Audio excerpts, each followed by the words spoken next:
পৃথিবীর যত পতিতালয় আছে, ওই পতিতালয়ে ৬০, ৭০, ৮০ বছর বয়স্ক আপনি পাবেন না 1%, ৯৯%-এর বেশি যুবক। চুরি করছে, ডাকাতি করছে, চিন্তাই করছে যারা, অধিকাংশ যুবক।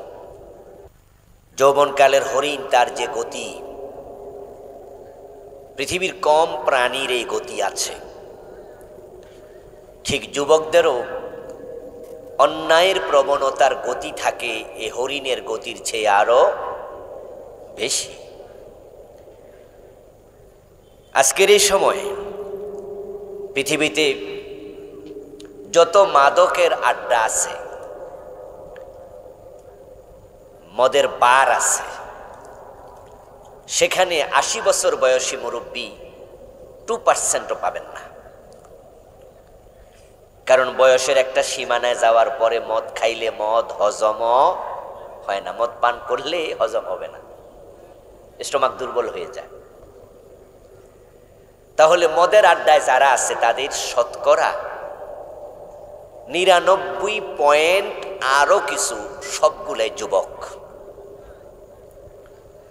এটাই সম্মানিত দিনী ভাইয়ের আল্লাহর অগণিত শুকরিয়া, যিনি আমাদেরকে কোরআনের এই মাহফিলের সাথে সম্পৃক্ত করলেন, পবিত্র কোরআনের কথা বলার জন্য, শোনার জন্য আমাদেরকে যিনি উপস্থিত হওয়ার তৌফিক দিলেন, যিনি আমাদেরকে দয়া করে সুস্থ রাখলেন। আমরা শুরুতে তাকে কৃতজ্ঞতা জানাই, শুকরিয়া জানাই। সবাই মিলে একবার জোরে জোরে কালিমাতুশ শুকর পড়ি, আলহামদুলিল্লাহ। সম্মানিত ভাইরা আমার সাথে একটু পড়ুন, রব্বানা লাকাল হামদ। সবাই সবাই পড়েন, রব্বানা লাকাল হামদ হামদান কাসীরা তাইয়্যিবা মুবারাকান ফি সুবহানাল্লাহি ওয়া বিহামদিহি আদাদা খালকিহি ওয়া রিদা নাফসিহি ওয়া জিনাতা আরশিহি ওয়া মিদাদা কালিমাতিহি। সম্মানিত দিনী ভাইয়েরা, আমি আপনাদের সম্মুখে পবিত্র কোরআন মাজিদ থেকে সূরাতুল বুরুজের 11 নম্বর আয়াতে কারিমা তেলাওয়াত করেছি। নবীজি সাল্লাল্লাহু আলাইহি ওয়াসাল্লামের পবিত্র মুখ অনুসৃত একখানা ছোট্ট হাদিসে নববী পাঠ করেছি। আল্লাহ তাআলা তৌফিক দান করলে এখান থেকে কিছু কথা বলবো ইনশাআল্লাহ।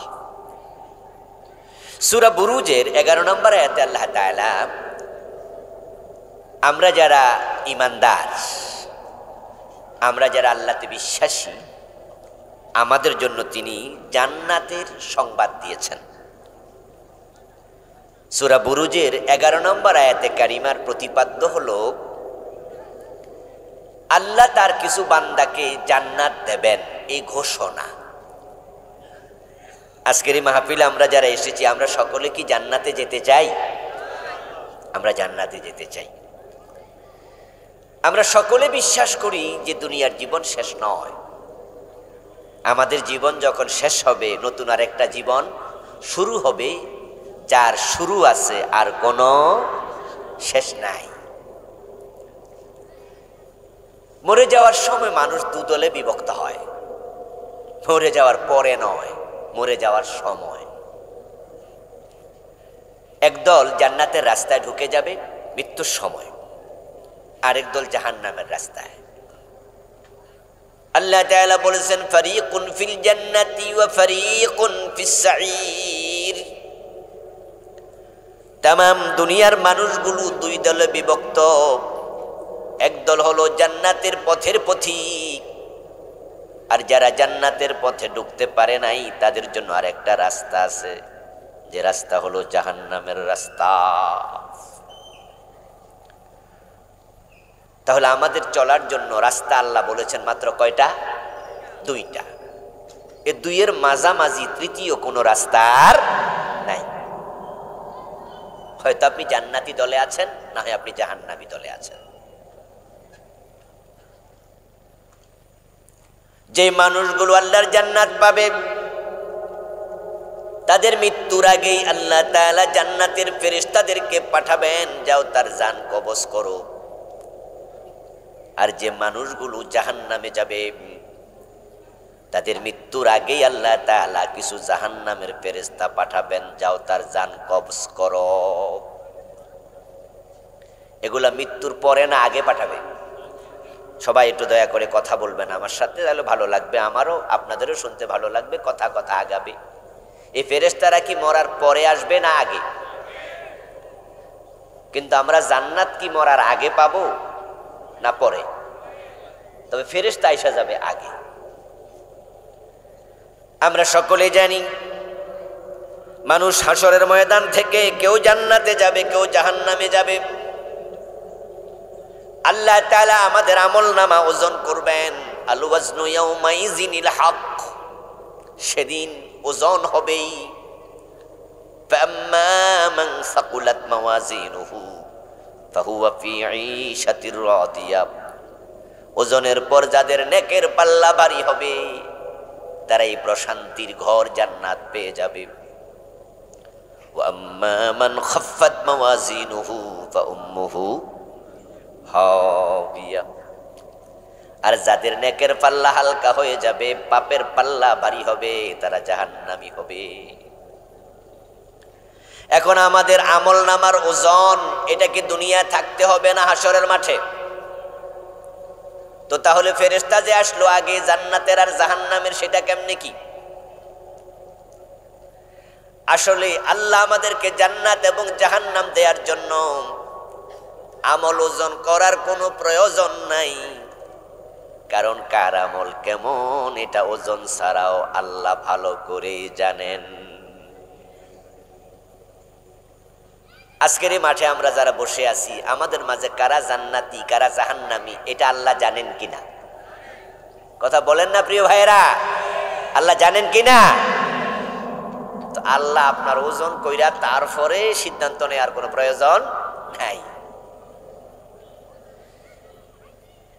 তাই তো যারা ভালো মানুষ তাদের মৃত্যুর আগে ফেরেশতা আসবে। কালান নবী সাল্লাল্লাহু আলাইহি ওয়াসাল্লাম ইন্নাল আবদাল মুমিনা ইযা কানা ফি ইনকিতাইম মিনাদ দুনিয়া ওয়া ইকবালিন ইলাল আখিরা নাযালা ইলাইহি মালাইকাতুম মিনাস সামাই বিদুল উজুহ কাআন্না উজুহাহুমুশ শামস। যারা ঈমানদার ভালো মানুষ তাদের মৃত্যুর সময় ঘনাবে যখন, আল্লাহ তার জান কবজ করার জন্য আজরাইলকে পাঠানোর আগেই একদল জান্নাতি ফেরেশতা পাঠাইয়া দিবেন। তাদের এক একজনের চেহারা সূর্যের চেয়ে উজ্জ্বল হবে। নবীজি সাল্লাল্লাহু আলাইহি ওয়াসাল্লাম বলছেন, মাআহু মাকফানুম মিন আকফানিল জান্নাহ ওয়া হানুতুম মিন হানুতিল জান্নাহ। তারা আসার সময় আল্লাহ জান্নাতের আতর দেবেন, আতর জান্নাতের সুগন্ধি। তাদেরকে বলবেন, আমারে ভালো বান্দার জান কবজ করবা। তার কাছে যখন যাইবা তখন জান কবজের আগেই তার নাকের কাছে আমার জান্নাতের আতর ছিটাইয়া দিও। ওয়াকফানুম মিন আকফানিল জান্নাহ, এবং তার রূহটাকে যখন দেহ থেকে বের করবা, কবজ করবা, এটাকে তোমাদের হাতে নিও না, তোমাদের হাতে ধইরো না, বরং এটা যখন বের হবে জান্নাতের রেশমি কাপড়ের ভিতরে রাইখা দিও। ফেরেশতা আসবে, লাইন ধরে দাঁড়াবে। الذين تتوفاهم الملائكة طيبين يقولون سلام عليكم ادخلوا الجنة بما كنتم تعملون। আল্লাহ এবার কোরআন মাজিদে বলতেছে, আর আগেরটা শুনাইছি হাদিস, আর এখন যেটা পড়ছি এটা হলো কোরআন। যারা তয়্যিবিন, যারা ঈমানওয়ালা ভালো মানুষ, ফেরেশতারা তার জান কবজ করতে এসে লাইন ধরে দাঁড়াবে। সে চোখে যতটুকু দেখতে পায় শুধু উজ্জ্বল চেহারা বিশিষ্ট ফেরেশতা দেখতে পাবে। আর সব ফেরেশতা কাতারবদ্ধ হয়ে ইয়াকুলুনা সালামুন আলাইকুম, তাকে সালাম দিতে থাকবে। তারপর মালাকুল মউত আজরাইল আলাইহিস সালাম আসবেন, তার জান কবজ করে তার রূহটাকে নিয়ে যাবেন ইল্লিনে। ইল্লিন হলো আরশে আজিমের নিচে, সপ্তম আকাশের উপরে। এটা জান্নাতের একটা টুকরা, জান্নাতের বালাখানা। ওই ইল্লিনে তার রূহটাকে রেখে দেবেন। আর যারা খারাপ মানুষ জাহান্নামের পথে আছে, ঠিক আজকের এই দিনে 5 ওয়াক্ত নামাজ 1 ওয়াক্ত পড়ে নাই, এমন কিছু লোক আছে না নাই? 1 ওয়াক্ত পড়ে নাই, এ কি ভালো মানুষ? আজকের এই দিনে মদ পান করেছে এমন কিছু লোক আছে কিনা? ভালো মানুষ। সুদে টাকা লাগাইয়া রাখছে, ঠিক এই সময়ও সুদে টাকা লাগানো আছে এমন কিছু মানুষ বাংলাদেশে, এই মাহফিলেও 2 জন খুঁজে পাবেন যারা সুদ খায়। আমার দোস্ত, সুদ খেলে 73টা গুনাহ হয়। সবচেয়ে ছোট গুনাহ হলো নিজের মায়ের সাথে জেনা করা। সুদখোর ভালো মানুষ? যারা জান্নাতের রাস্তায় নাই তাদেরকে ফেরেশতা আসবে, তাদের জন্য আসবে জাহান্নামের ফেরেশতা, বিশ্রী চেহারা, কদাকার চেহারা। এবং নবীজি বলছেন জাহান্নাম থেকে বানানো চাবুক, জাহান্নামের আগুন দিয়ে বানানো বেত চাবুক, আল্লাহ বলবেন এটা নিয়ে যাও। ওয়ালাউ তারা ইয ইয়াতাওয়াফাল্লাযীনা কাফারুল মালায়েকাতু ইয়াদরিবুনা উজুহাহুম ওয়া আদবারাহুম ওয়া যুকু আযাবাল হারিক। কোরআনে আল্লাহ বলেন ওই ফেরেশতা আসার সময় আল্লাহ তাআলা বলবেন জাহান্নামের চাবুক নিয়ে যাও। ওই ব্যক্তি ভালো নয়, তার কাছে যখন যাবে গিয়ে তার চেহারার মাঝে, পিঠের মাঝে চাবুক দিয়া পিটাতে থাকবে। ইয়াদরিবুনা উজুহাহুম, দরাবা ইয়াদরিবু শব্দের অর্থ কি? আলেম ওলামা আসেনি, কথা বলবেন। জরাবা ইয়াদরিবু অর্থ কি জানেননি আপনারা? হ্যাঁ, মাইর দেওয়া, মাইর। ইয়াদরিবুনা উজুহাহুম, তাদের চেহারার মাঝে পিটাবে। ওয়াদবারাহুম, পিঠের মাঝে পিটাবে। এখনো কিন্তু মৃত্যু দেয় নাই। ওই যে মরার আগে নাকের মাঝে জান্নাতের আতর দেবে, মরার আগে সালাম দেবে। আর যারা খারাপ মানুষ তাদের মরার আগে পিটাবে। পিটানো শুরু করবে কোন জায়গা দিয়া? কোন জায়গা? সে শরীরের কোন জায়গায়? চেহারা। ইয়াদরিবুনা উজুহাহুম, ওয়াজহুন এর বহু বচন হলো উজুহুন। উজুহুন ইয়াউমাইযিন নাঈমা লিসাইহা রাদিয়া ফি জান্নাতিন আলিয়া। ওয়াজহুন, উজুহুন মানে চেহারা। ইয়াদরিবুনা উজুহাহুম, তারা চেহারার মাঝে পিটাবে। এরপরে পিঠে। চেহারার মাঝে পিটানোর কারণটা কি? কারণ হলো এই মুখ দিয়াই অপরাধ করেছে তুলনামূলক ভাবে বেশি। এ চেহারার মাঝে মুখ আছে, এ মুখের কারণে মানুষ জাহান্নামী হবে বেশি। সুদ খাইছে মুখ দিয়া, ঘোষ খাইছে, ঘোষের টাকা দিয়া, আপেল আঙ্গুর কমলা কিনা খাইছে কি দিয়া? মিথ্যা বলছে কি দিয়া? গীবত করছে কি দিয়া? বড় বড় আলেমদের বিরুদ্ধে আদালতে দাঁড়াইয়া মিথ্যা সাক্ষী দিছে কি দিয়া? আল্লামা সাইদি রহমতুল্লাহি আলাইহি, উনার মতো মুফাসসির যিনি 40 বছর তামাম পৃথিবীতে তাফসীর করছে কোরআনের, আদালতে কিছু লোক দাঁড়াইয়া বলছে উনি নাকি জিনা করছে, দর্শনের আসামি, উনি দর্শনকারী, উনাকে বানাইছে হত্যাকারী। মুসলমানের কিছু সন্তান তারা টাকার কাছে বিক্রি হয়েছে, ক্ষমতার সাথে আপোষ করেছে, আল্লামা সাইদির মতো লোকটার বিরুদ্ধে মিথ্যা সাক্ষী দিয়েছে।